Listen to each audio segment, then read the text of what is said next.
Zakor av Yom HaShabbat Lakadasho.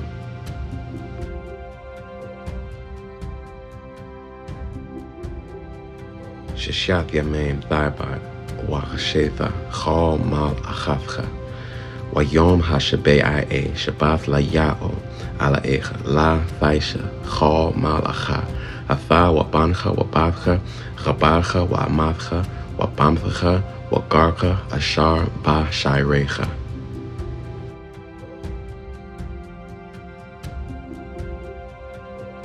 Sheshav Yameim Chasha Ya'o Av Hashamim Wa'av Ha'aratz Av Hayam Wa'av Chal Ashar Bam Wayanach Bayom Hashabei Rachan Barach Ya'o Av Yom Hashabath Waya Kadash Ho.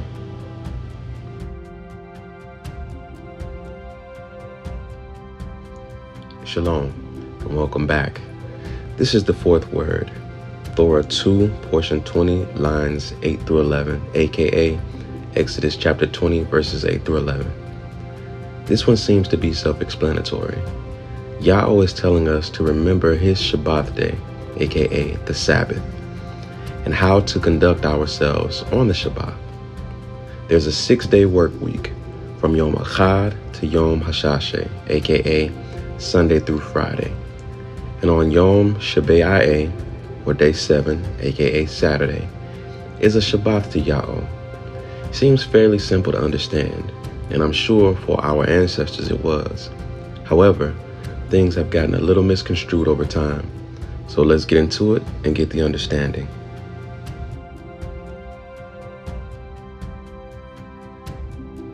There are a few misconceptions concerning the Shabbat day, when it is, when it starts, etc. So the first one we'll deal with is the misconception of when some people think it starts. There is a widely accepted doctrine that has spread where people have said that the Shabbat day starts in the evening of day 6, and from sundown on that day until sundown on day 7, they observe their Shabbat. This is wrong, and I'll prove that. Whenever you speak to someone who observes the Shabbat this way, to tell them days don't start in the evening, or the Shabbat doesn't start at sundown, they likely go to 2 passages of scripture to cement their claim.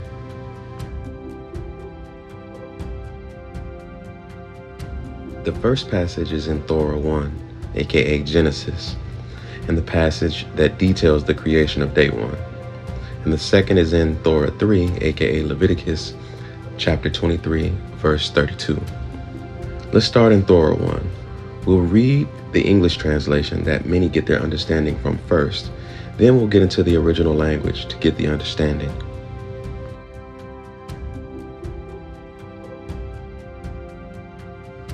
In the beginning, God created the heaven and the earth was without form and void, and darkness was upon the face of the deep, and the Spirit of God moved upon the face of the waters. And they'll stop and they'll say, see, there's darkness right there in the beginning, before light. Now, the original language and its proper translation.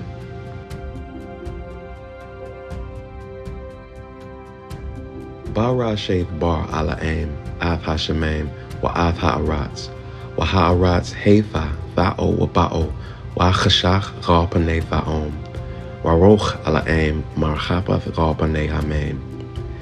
In the beginning, God created the heaven and the earth was flat and empty, and darkness was upon the face of the abyss, and the power of God hovered over the face of the waters.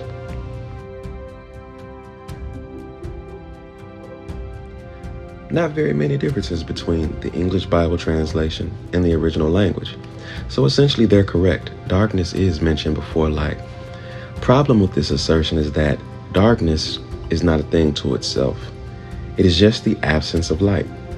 You can't turn on darkness. You simply remove light from an area and it grows dark. And since light has not been created yet, the only thing that can exist is darkness. So let's continue. And God said, let there be light. And there was light. And God saw the light that it was good. And God divided the light from darkness.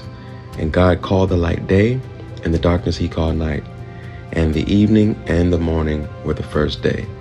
They read that and they say, see, the evening and the morning was the first day. Another problem for them is that the original language does not say that.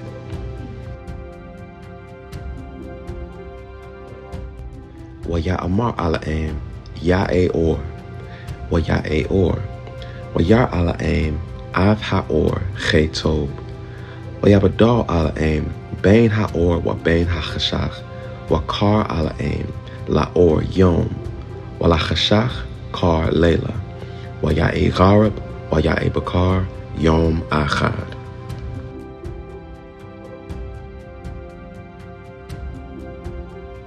The phrase "let there be" in English scripture is the word ya'e in original language, of which the root word is hey and is a verb that means to become or to be. When this word is prefixed with the sign ya, it denotes futurity and becomes there will be, or let there be. But when it is also prefixed with the sign wa, which means and, the tense is reversed in what is simply called the wa reversal, and then changes from futurity to past tense, and then reads, and there was. And we see it above when Ya'o creates light, Ya'e-or wa Ya'e-or, aka there will be light and there was light.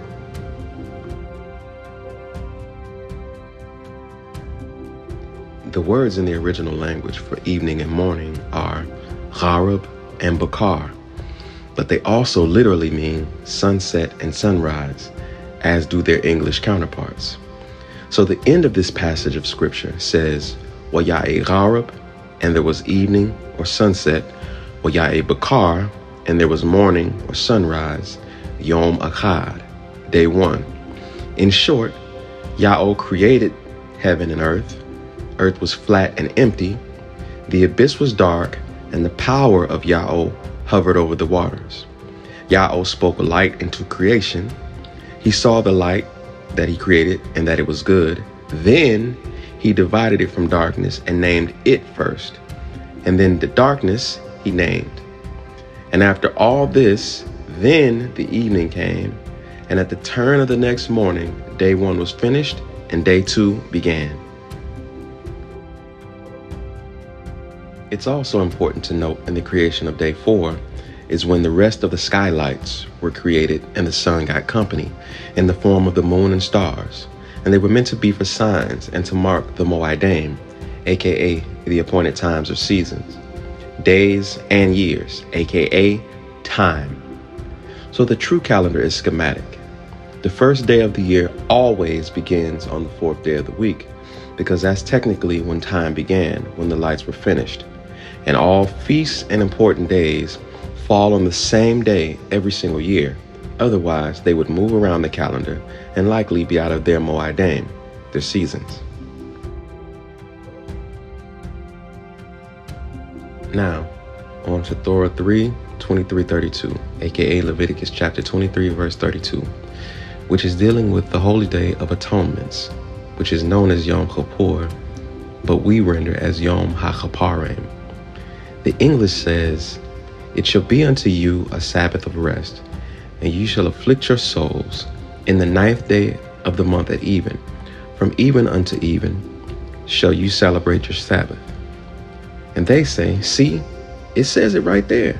The 9th day is the Sabbath from evening to evening. And the original language is pretty much saying the same thing as the translation. So essentially they're right. The 9th day is a Shabath from evening to the next evening. But why does it tell us this? It's because this Shabath is a special Shabath. If all Shabaths start in the evening, there would be no need for it to be specified here. He would just say, you will Shabath on the 9th day. It's also important to note that the Day of Atonements start the next day on day 10, and that this is a special Shabbat, not the weekly Shabbat. And also because the holy calendar is schematic and holy days always fall on the same day every year, that means the 9th day of the 7th month is a Thursday, which means day 10 is a Friday, which means the weekly Shabath is the very next day, a day in which we are forbidden to do any work or light a fire.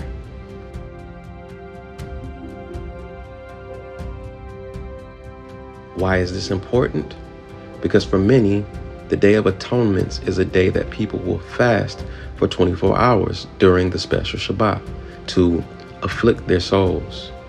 So that 12-hour period in the evening of Yom HaShashay gives you enough time to eat and prepare your food for the next day, because you can't light a fire to cook on the weekly Shabbat. This is very calculated by Yahweh.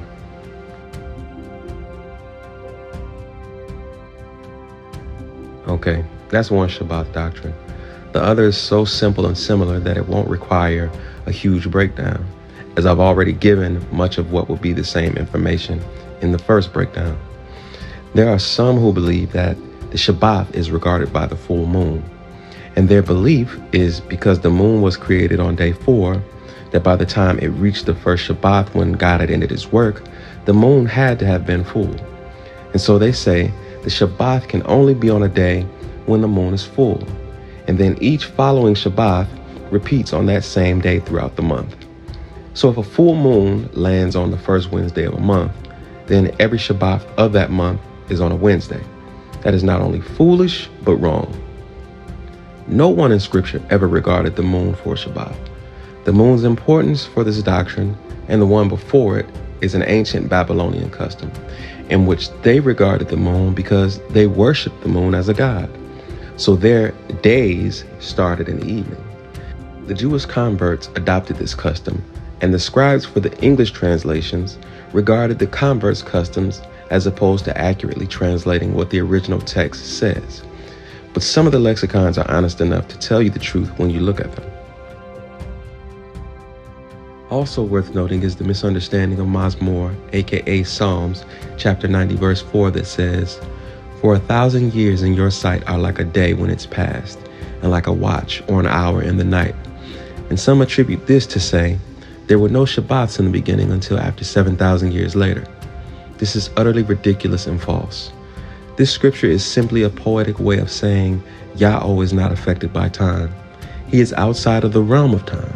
It's poetic expression, in the same way that the phrase, "You are the wind beneath my wings," is poetic to say to someone that they keep you going, unless you believe that you have wings and someone near and dear to you can be an actual gust of wind.